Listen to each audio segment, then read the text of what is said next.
अगर देखा जाए तो दुनिया में रोज बहुत सारे लोग नौकरी से निकाले जाते हैं या नौकरी पाने के लिए कंपनियों के दरवाजे खटखटाते हैं। उनमें से कुछ लोगों को नौकरी मिलती है और कुछ को नहीं। लेकिन दुनिया में कुछ लोग ही ऐसे होते हैं जो नौकरी न मिलने पर खुद की कंपनी खोलने के बारे में सोचते हैं। इन्हीं लोगों में से एक जुनूनी, मेहनती, काम करने के लिए एक हद तक पागल व्यक्ति का नाम जैक मा है, जो चीन के सबसे अमीर लोगों में से एक हैं, जिन्होंने चीन की सबसे बड़ी ई कॉमर्स साइट अलीबाबा का निर्माण किया। एक बार केएफसी में नौकरी के लिए जब केएफसी पहली बार जैक मा का शहर में आया था, इस नौकरी के लिए 24 लोगों ने आवेदन किया था, जिसमें से 23 लोगों को चयन हो गया, लेकिन एकमात्र जैक मा का चयन नहीं हुआ। आप इसी बात से अंदाज़ा लगा सकते कि उन्होंने अपने जीवन में कितनी ठोकरें खाई हैं। आइए जानते हैं जैक मा का अर्श से फर्श तक जाने की कहानी।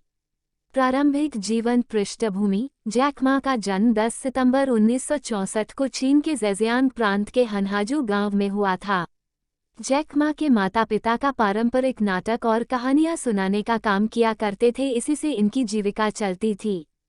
जैक मा को बचपन से ही अंग्रेजी सीखने की इच्छा थी।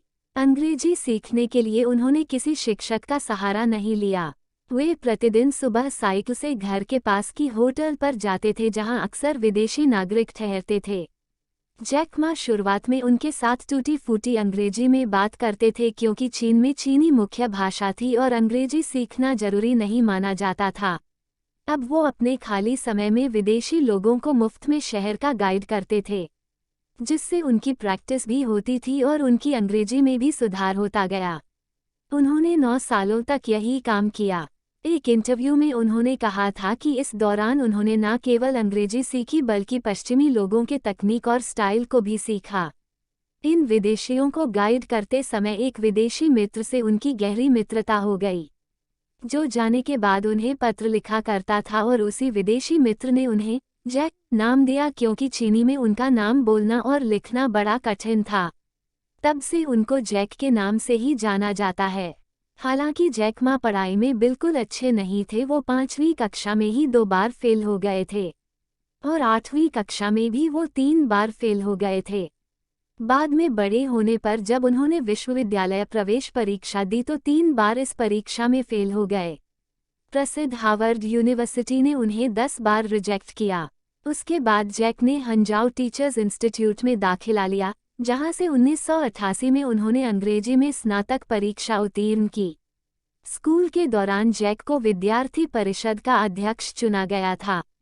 स्नातक के बाद में वो हंजाओ यूनिवर्सिटी में अंग्रेजी और अंतर्राष्ट्रीय व्यापार के लेक्चरर बन गए। करियर की शुरुआत। जैक मा ने करियर की शुरुआत काफ़ी कठिन और चुनौतीपूर्ण रहा। जैक मा ने 30 अलग अलग जगहों पर नौकरी के लिए आवेदन किए, लेकिन हर बार उन्हें निराशा ही हाथ लगी। जैक मा सबसे पहले एक पुलिस की नौकरी के लिए आवेदन किया था, लेकिन ढीला ढाला देखकर उन्हें साफ मना कर दिया।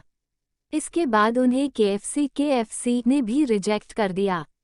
जैक इंटरनेट की दुनिया में बिजनेस करने से पहले एक ट्रांसलेशन कंपनी चलाते थे। 1994 में जैक मा ने पहली बार इंटरनेट का नाम सुना, जिसके बाद वे अमेरिका गए और वहां उन्होंने इंटरनेट देखा और उन्होंने सबसे पहला शब्द इंटरनेट पर बियर भालू टाइप किया। उनके सामने कई देशों के बियर ऑप्शन दिखे, लेकिन चाइनीज बियर नहीं दिखा। अगली बार उन्होंने चीन के बारे में सामान्य जानकारी ढूंढने की कोशिश की, लेकिन फिर वो चौंक गए कि चीन को कोई जानकारी इंटरनेट पर उपलब्ध नहीं थी। अपने देश की जानकारी इंटरनेट पर न होने से जैक को काफ़ी डैक हुआ, क्योंकि इससे उन्हें लग गया था कि चीन तकनीकी क्षेत्र में अन्य देशों से काफ़ी पीछे है। इसी वजह से उन्होंने अपने दोस्तों के साथ मिलकर चीन की जानकारी देने वाली पहली वेबसाइट अगली बनाई। इस वेबसाइट के बनाने के महज 5 घंटों के अंदर उन्हें कुछ चीनी लोगों के ईमेल आए जो जैक के बारे में जानना चाहते थे। तब जैक मा को एहसास हुआ कि इंटरनेट से बहुत कुछ किया जा सकता। 1995 में जैक मा, उनकी पत्नी और दोस्तों ने मिलकर $20,000 इकट्ठे किए और एक कंपनी की शुरुआत की। इस कंपनी का मुख्य काम था दूसरी कंपनियों के लिए वेबसाइट बनाना। उन्होंने अपनी कंपनी का नाम चाइना येलो पेजेस रखा था। इस कंपनी को शुरू करने के लिए जैक ने अपनी बहन से पैसे उधार लिए थे, लेकिन यह कंपनी फेल हो गई। इसके बाद उन्होंने चीन की कॉमर्स मिनिस्ट्री में काम किया जिसमें वे अध्यक्ष पद में थे। कुछ दिनों के बाद नौकरी छोड़ दी, जिसके बाद वे अपने घर हैंगजू चले गए और जहां उन्होंने अपने 17 दोस्तों के साथ मिलकर अलीबाबा की शुरुआत की। अलीबाबा कंपनी की सफलता का अंदाजा इसी बात से लगाया जा सकता है कि इस कंपनी ने अपना आईपीओ $4080 पर पेश किया था और मार्केट खत्म होने पर इसकी कीमत $5711.93.89 हो गई थी। इसे अमेरिका का अब तक का सबसे बड़ा आईपीओ बताया जा रहा है। उनकी निजी संपत्ति की कीमत करीब 1,30,800 करोड़ रुपए है। ग्लोबल ई-कॉमर्स सिस्टम को सुधारने के लिए 2003 में जैक मा ने टाओबाओ मार्केटप्लेस की स्थापना की, जिसके बढ़ते प्रभाव को देखते हुए ईबे ने इसे खरीदने का ऑफर दिया।